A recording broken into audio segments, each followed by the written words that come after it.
Welcome to Almost Infinity. I'm your host, Ori Grady, and for this episode, we talked to Will. We're in the Catskills, we're in Woodstock, New York. This is where he resides. And we had a conversation, all right. Yeah. I'm still digesting the conversation, and I hope you get something out of it. Maybe you won't, who knows.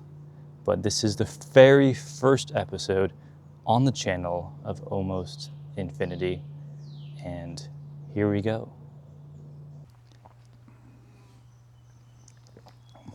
All right, here we are. Yes, we are. Allegedly, we are here. We are here. This is some good tea you made? I didn't make it, no. Oh, you I did bought not make it. Yeah, it's a tea lemonade. It's a lemonade. Tea lemonade, yep. Wait, so there's tea in the lemonade? Tea and lemonade, yeah, to get mixed together. Okay. Oh, so you poured tea first and then you added the lemonade? Well, I didn't do it. I bought it. So it's just a tea, black tea and lemonade it's already combination. mixed. It's already mixed, yeah. Yeah. Yeah, because I spontaneously gave up coffee. I was Really? like drinking coffee, and I'm like, lost my taste for coffee. Just spontaneously. Why is that? No idea. There's just no idea. You don't even have like a subconscious I don't want coffee. understanding of this. Nope. That happens to me a lot with my diet. I'll just eat whatever I want and then be like, oh, don't eat that anymore. And I don't. Yeah. Do you notice a difference now that you haven't had coffee? I definitely noticed a difference in my sleep. Yeah, I was. How so? Do you sleep more than 8 hours now? No, I sleep about 8 hours, but my goal always, like something that is a treasure to me, is to sleep straight through the night. Mm-hmm. So I don't care how long I sleep, but if I sleep straight through, I'm super happy and I feel really nourished then. Right. Yeah, so I go to bed 10, 11, I wake up around 6 and I'm good. Yeah. Well, coffee is always a good way to start a podcast. Coffee, yeah. Coffee is I think it's like the most used drug ever, huh? I mean, what would the world be without coffee? A world without coffee. That's what it would be, a world without coffee. Well, so this is the first episode of this podcast. Congratulations. Thank Congratulations. It's a good endeavor. And so the viewers know I have talked to you before. Yes. This is not the first time Right. we're speaking to each other. Right. And I figured it would be cool just to like record us speaking, because that's what a podcast is, right? For the most part, yeah. I would think so. And to notice what the difference is between while having a camera that's now being rained upon. A little bit.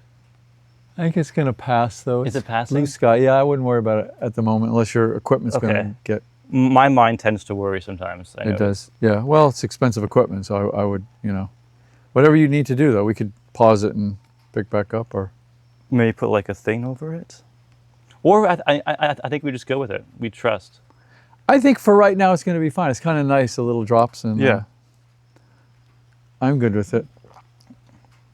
So I was like, why don't we talk about your book, talk about you, and then see what just happens? Sure. Yeah, maybe I'll ask you a question first. Okay. Can you maybe talk a little bit about two things? One, your motivation, just like why you want to do a podcast, and why me? Why you? So I'll start with your first question. The motivation for this podcast was to see people in a different perspective through a different lens, if that makes any sense. Mm-hmm. I went to college initially for journalism and like sports broadcasting, and I've always loved to interview people, but it felt confined. It felt too, not generic, but a bit like I had one thing to talk about and I couldn't really get into like the nitty gritty or whatever that means to be like,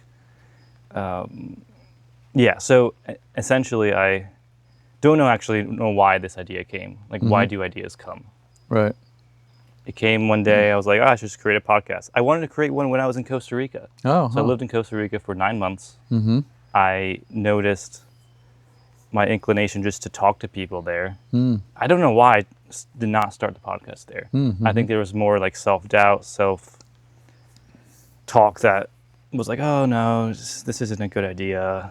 Everyone's creating podcasts and you're just going to be a part of the mainstream now. Right. So it was all that like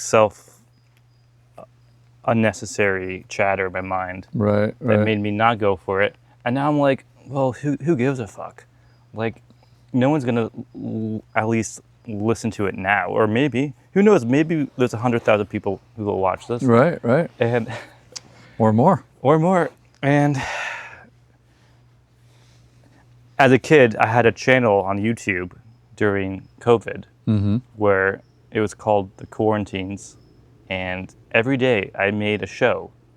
And I think that's what kept me sane during that time. Mm-hmm.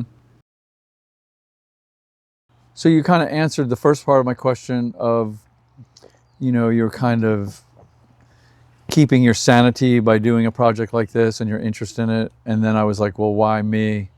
Because I'm, Right. I used to be somebody, but I'm no longer That's somebody. the thing. So Am why I would talking you? to someone? I don't know. Why would you interview nobody? Well, perhaps I want to be nobody, but that's the paradox. Good luck with that. I know, there's so much luck that has to be involved. I feel like I can be sane without making a podcast. It's just an outlet of expression. Right. So I'm in this state like where I tell myself, we are creators, or whatever wants to flow through me will flow out. Yeah. And if I stop it, I'm only going to feel fatigued. I'm not going to feel nourished. Like, I don't know. I feel like for me, in order to feel connected, which I guess as humans, we want to feel connected, I need to create. Right. If I just sit in my room watching YouTube, there's no creation in that. I'm just going to numb myself until I feel like I am nobody, which maybe is the goal. I don't know. Okay. Interesting. But in this way, there's like an underlying purpose, which I know is an illusion, which we've talked about, but at least at this stage of my life, it's helpful. Nice. Okay. If that makes sense. That makes sense. Sure. Okay. Sure. But then why you? That's a whole other question, and I just don't know. I feel like since there isn't an act, or maybe I think this is an act. I notice myself talking differently. Mm-hmm. I notice the urge to sound a certain way, to enunciate, to slow down, while also I notice the difference of what a camera does to our way of presenting ourselves. It's so interesting. Right. Well, and that's also similar to the way we present ourselves to different people. Right. So in a way, different people could be like a camera with just a more human lens, but how, throughout our day, we're not going to speak to everyone the same because they're going to reflect something different. So to me, that's a very natural thing because there is no essential I entity. Right. And so the conditioning of us and the filtering of us is just always reflecting back what we're getting. Right. So it's very natural. There's no like, oh, this is really just me, how I am all the time. That's not true. It's a fantasy. I know. So whether it's a camera or, if a person was there, we would all be reflecting off each other and talking differently. So I just say, just go for it. Well, perhaps I noticed when I first spoke with you, when we grabbed, I had a croissant with egg. Yeah. While eating that croissant with egg, I noticed, oh, I feel like I can just look straight through this person. Yeah. That's pretty cool. Yeah, you can. Yeah, definitely. There's like this transient nature of like, but it's a mirror. Like I felt like I could. There's no conditioning needed in order to speak with you. Right. Which maybe is a condition on its own. I just don't know. Yeah. And perhaps it's that feeling of like, oh wait, I don't need to act a certain way or I'm not sure. I actually never really thought of it that way, but I think the question kind of brought that idea upon me right now. I don't know. Yeah, well, that's very interesting because, with having a background in teaching yoga, it's a very tricky thing because you do accumulate kind of a body of knowledge. Right. And then what happens after a time is you can appear somewhat wise. Right. But then people think you know something and you get something, you get it, whatever that is, and then people want to know how to get it. I know. How do I get it? And not just with myself, but with, anyone that is a teacher or appears to present knowledge in a certain way. And, I'm just very fortunate to get to a point where it's like, oh, right, there's nothing to get. Well, then that's the thing that you get, and then you're like, oh, wait, no, that's not, still, there's nothing to get. Yeah, exactly. Even there's nothing to get, you don't even have to get that. So that's just allowed me to relate to people in a much different way because I no longer have to be something to someone, this to this person, this to this person. Right. Like, what do you want to know that I know? What do you want to get that I get? So that whole part of my life is just completely evaporated. No. So that's really nice. I mean, I don't think I want to get anything from you. I just notice that there's perhaps more time to be present, which is why I'm interviewing you here. Right. And you said that like there's nothing to get, and we had this conversation about essentially we're just creation or consciousness or just the now speaking to each other. There's no separation going on. Right. And I went straight to work after that, and I don't know how I felt at work because then there was all that separation. Hi, how are you doing? Welcome. Like there was this performance. Right. And then it wasn't the first time when I thought about that because for some reason for the last few years I've been reading a lot of just Buddhist and Hindu scriptures and stuff, and for God knows why. Something to do. Yeah. Well, you had something to do here, which definitely, is your book. Definitely. And I do want to get into this. I mean, you used to be someone. Used to be somebody, yeah. Somebody. Many things. A body or one. Many I guess things. That's a different word. Who were you in this life? Who was I? Whoa. Boy, a lot of things. Well, I think I was mostly like a con artist and a player, and I was in survival mode for most of my life. That's not fun. And I was always trying to find a certain kind of stability. And I feel like I was always an artist in some way because I enjoy expressing myself. And I was always seeking the truth. So I definitely was a seeker for a long time before I realized, oh my God, it's exhausting and not necessary. But I feel like things shifted for me very early on when I was an early teenager, and I got a copy of the Tao Te Ching. I was like, this is something that I want to pay attention to. And then from there, those other elements of my life were still present, of being a con artist and being in survival mode and working many different kinds of jobs and being self-educated. But there was always that, like, I want to know what's going on. Even not so much the truth, because that sounds like a spiritual thing or something that's out there that we can attain. But I wanted to know what's going on. I wanted to know really the nature of reality. Like, what is going on? And can I inhabit that to make my life peaceful and good and safe and sound? That's what I was really after. And so it took a long time, but when I finally got there, then I was like, yes, I am peaceful and safe and sound and content and happy. And I don't need any props, intellectual or emotional or physical. Well, this is a physical prop. I need some physical props. But so, to say, to go through who I am in terms of specifics of like, I did this, I did that, blah, blah, blah, it's boring. Right. Boring, yeah.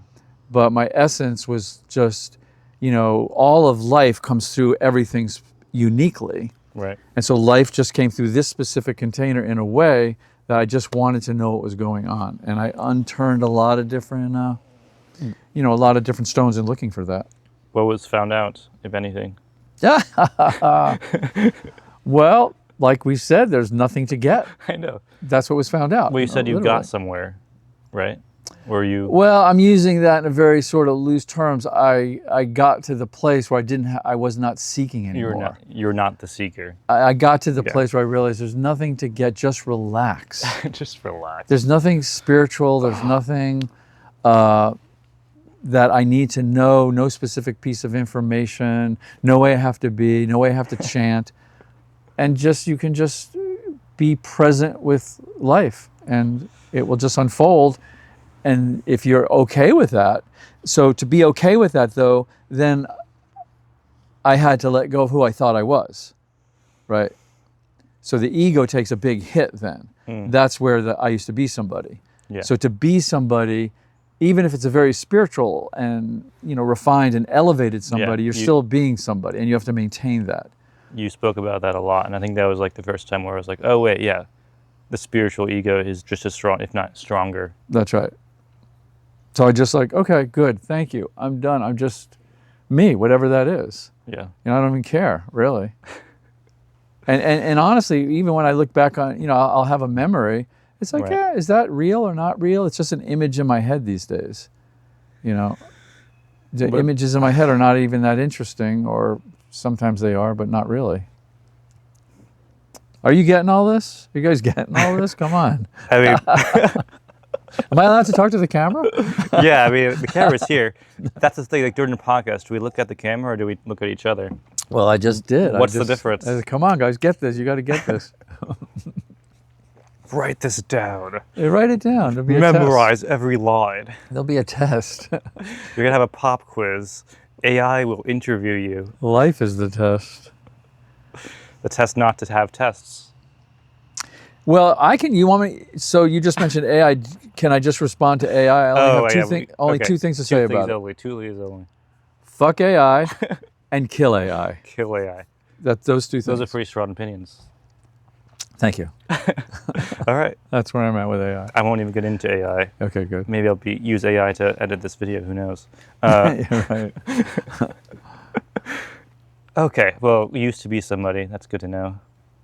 Yeah, I used to be. Yep. A player, a dancer. Yeah, a dancer, yeah. A financial...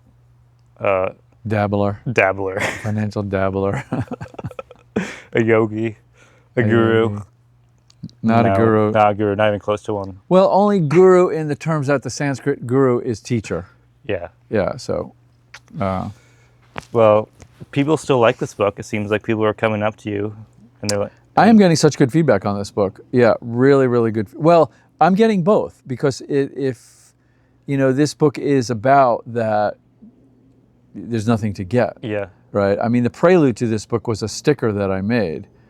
And the sticker said, life has no meaning. Nothing you do matters. Oh, God. You're going to die. Oh, God. Now go have fun.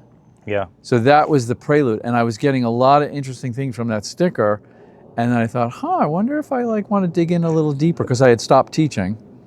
And this is just sort of my post-teaching, I don't really do anything anymore, thoughts on life, like what is the nature of reality? So that's what this is. And so yes, there's some people that are just like, I really love this and it's really opening my eyes, it's helping me, it's holding me. And there's other people that are like, this is the devil. The devil wrote this book. Get it away from me. Well, it's probably their ego. Or the fear of not existing. Well, in the way that they want to. If someone would read it deep enough, that I think would be the fear. But I think the most common negative reaction is people hold certain religious beliefs or spiritual beliefs. And as I say on the, right on the back of the book, I say the best way to avoid obstacles on the spiritual path is to have no spiritual path. Yeah. And that's offensive to a lot of people because a lot of people have invested a good part of their life in a spiritual path, thinking they're going to get someplace better. or they're going to improve or be better people. And I debunk that and don't agree with that. And I think it's contrary to becoming healthy in your mind. Yeah. I mean, I read the book that you gave me, This Freedom. Yep. Right? By Tony Parsons. Tony Parsons, yeah. And I was like, oh, wait, now it makes sense why you're saying this. Yeah. A little bit. I was like, right. Oh, yeah, non-duality. Okay, he's saying the paradox. He's saying all this stuff. It's like there's nothing to get. It's all nothing and everything, blah, blah, blah, blah, blah. Right. And I don't know, a part of me was like, oh, wait, then what's the point? And then I'm like, oh, there's no point. And then it can be, I told my parents this. I was in the car, and they were like, oh, what's going on, Ori? Like, they were worried.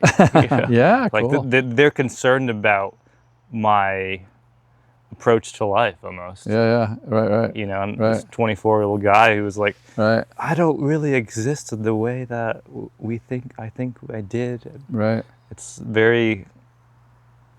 a little bit of a shift, and I don't know. No, for sure. Because it can be very disorienting. Yeah. And then one has to worry about how to function. Yeah. And that's a lot of people won't even approach this material because of that, because they think it will be disorienting and will be somehow take them away from some sort of progressive path that they're on. And nothing wrong with that. I mean, that's all part of it too. I mean, that's the thing that I think gets to be, if you even get an inkling that there's nothing and nobody, then what happens then, it gets really difficult to kind of put that in a perspective, because the deeper understanding is that nothing and everything is the same thing. Yeah. There's no separation. That's where the separation doesn't happen. So all of this, you, me, everything, is also nothing at the same time. There's not either or. And that's the tricky part, because if you come upon this nothingness or this emptiness or this non-duality, and then you want to be in that state, that's duality. That's duality still. So we have to find, and that's what you said earlier about a paradox. Yeah. It's a paradox, because how can all of this be nothing? But all you have to do is read current quantum physics, and it's right there. Yeah, you're a fan of fusion, right? Is that what it's called? Fusion? Quantum. Quantum foam. Quantum foam. I love quantum foam. Fusion the foam. Yes, quantum foam. Quantum foam. Yeah, one day you were like, oh yeah, quantum foam is where it's at. Well, because this is our rational, physical world saying this is, we're taking everything, right? We're taking matter, and we're breaking it down, and there's nothing there. That's what quantum foam is. Exactly like all of these non-dual traditions do. They're taking everything and they're breaking it down and be like, wait, there's nothing there. This cup is appearing as a cup in nothingness. This cup is in wholeness, or both. Yeah, this cup is something and nothing at the same time. Appearing as a cup because we have put the label cup onto it. Yeah. Maybe. Yeah. No, I guess. I think it's more that Okay, so I think this is important. We don't know why everything is appearing. It's a mystery. Yeah. Right? Everything is just appearing, right? Right. We don't really know where it comes from or how it gets here. It's just life. I call it life. Right. Which you could call God if you want, or consciousness, or anything. Yeah. But there's something that's appearing. Yeah. And then it's disappearing, right? We sit here long enough, these cups will disappear. Right. Right? Will disappear. Right. Everything will disappear, but then it'll reappear. Right. And disappear. So there's no... That's the finer distinction, is this cup really isn't appearing in nothing, because it's already nothing. So how could something appear in something it already is? I know. Yeah. Maybe we should get back to my book. Yeah, let's get back to the book. But that's the whole nature of your book, is that's nothing. No. Right. I mean, you talk about, so my parents who took some yoga classes with you in the past, I did when I was a kid. Yes. Did the whole yin thing. I was trying to be in a pose for 10 minutes. I was aching, I was hurting. I'm not flexible. Right. You know, I think I got my father's legs. It's not really helpful in this life, but it is what it is. Yep. I'm trying to accept that. Yeah, good. Yeah. Acceptance is good. I'm trying. Right. I did those yoga classes. I never really thought much of it. I was like, oh, yoga. Why am I going to yoga? Right, You know, right, why do people just want to lie on the floor and stretch? What's the point of that? right.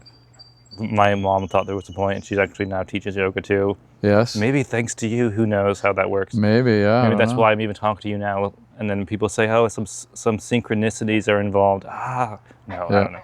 Who knows? Yeah. Anyway, you speak about that. You speak about your journey by being a ballet dancer. You speak about Yes.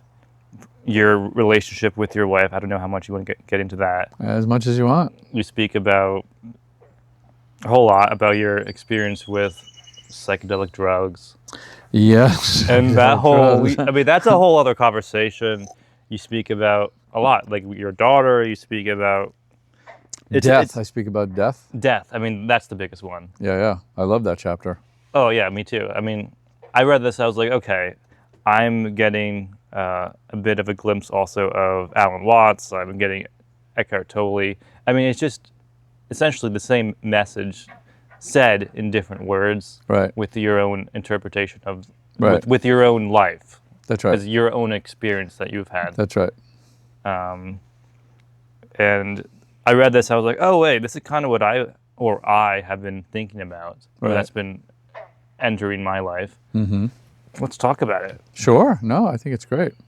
I always think, this kind of dialogue is good, because it's not dogmatic.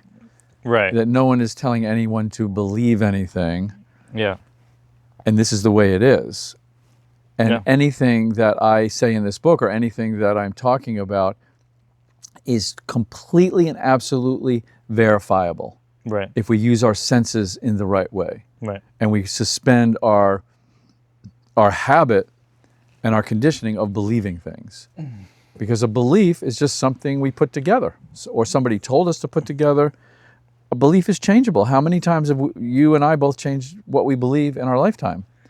Every moment. People do, right. So to hold on to a belief that's, honestly not verifiable is a bit immature.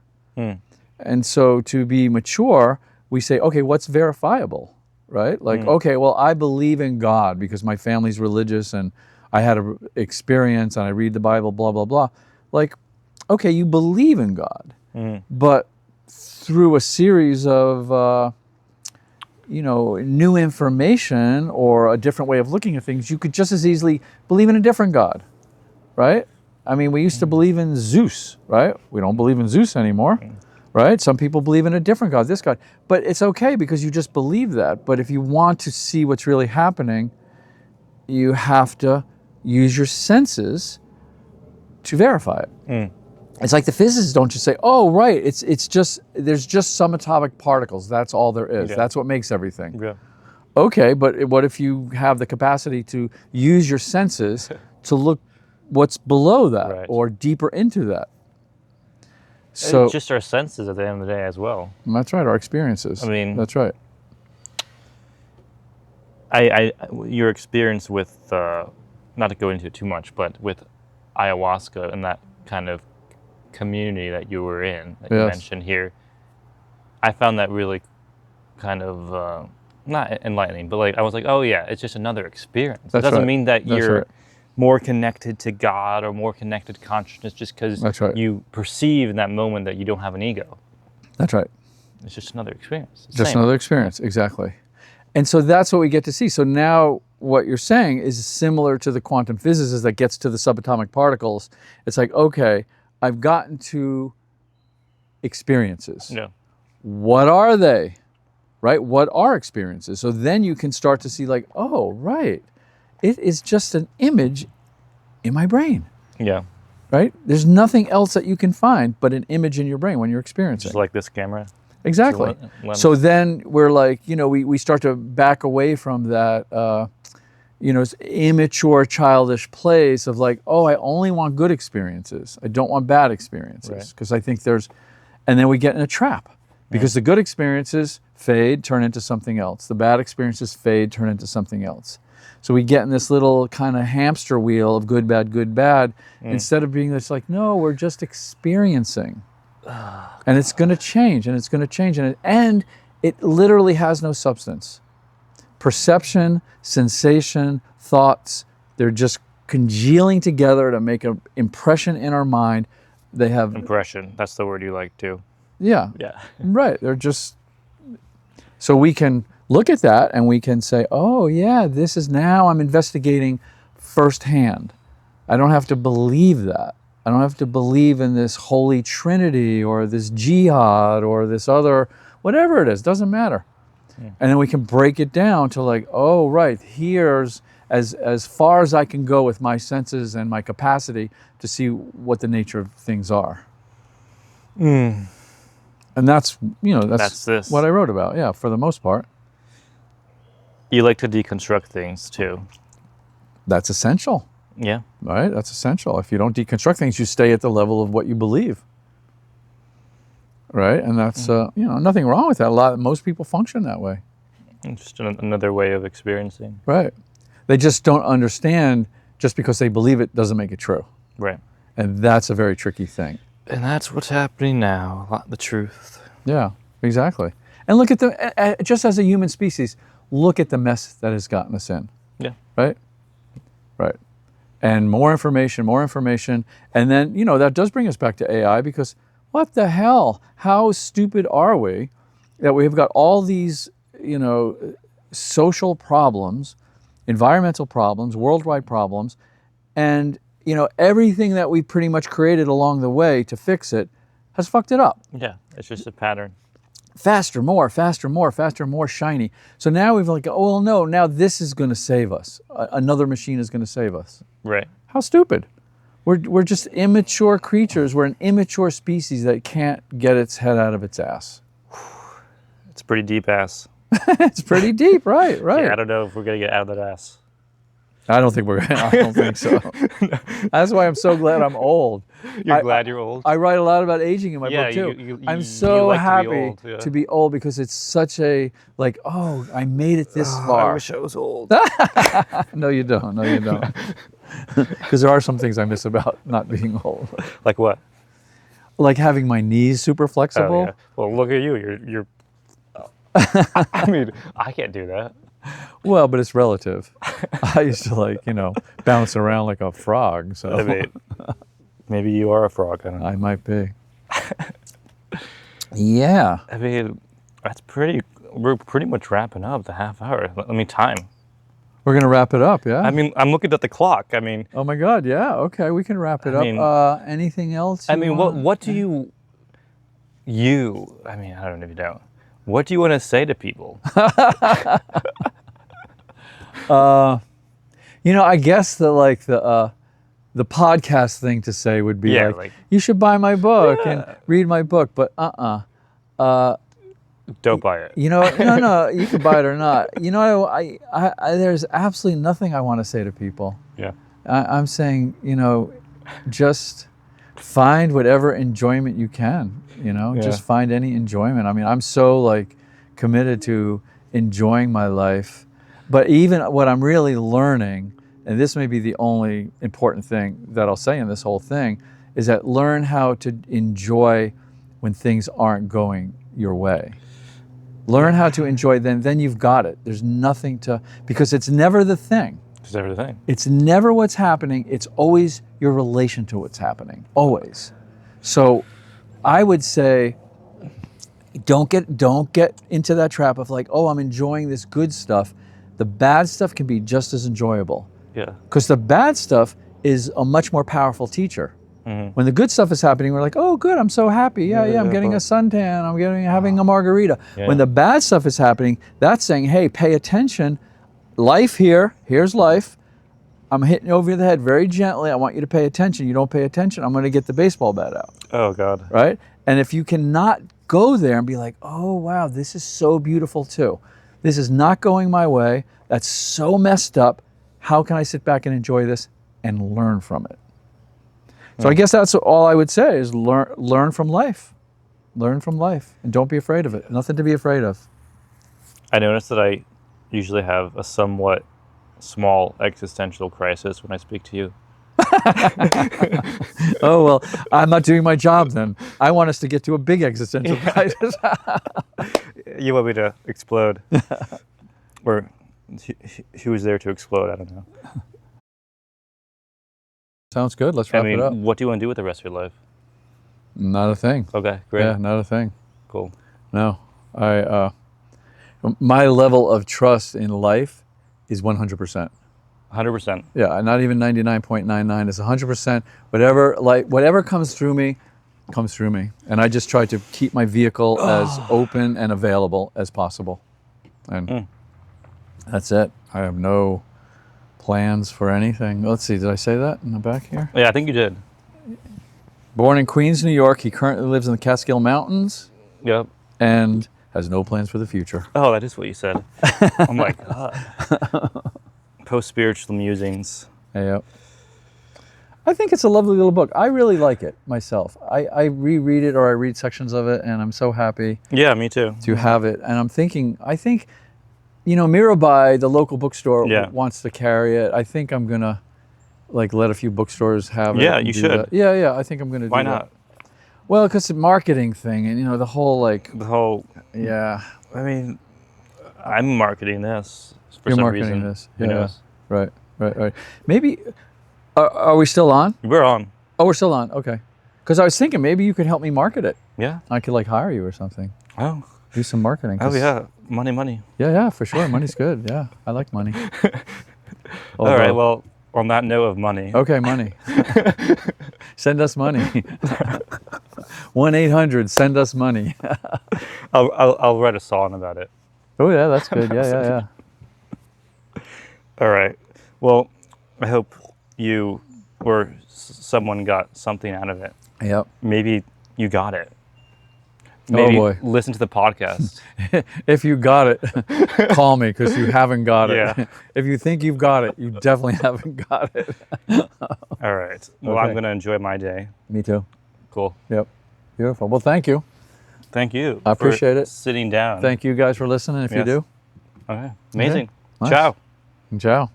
Cool. Namaste. Namaste. Yeah.